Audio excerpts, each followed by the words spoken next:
啄木鸟住在森林。Woodpeckers live in the forest. 它是鸟类。It is bird. 这个环境有树和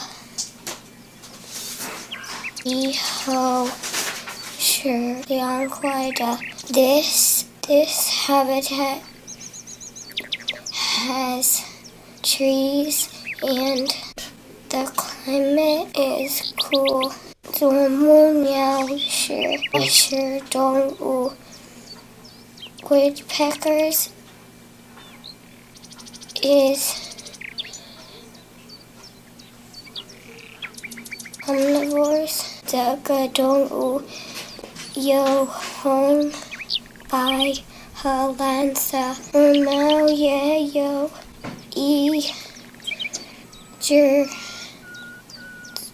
短尾巴和一个翅膀。Animal has red, white, and blue feathers and a short tail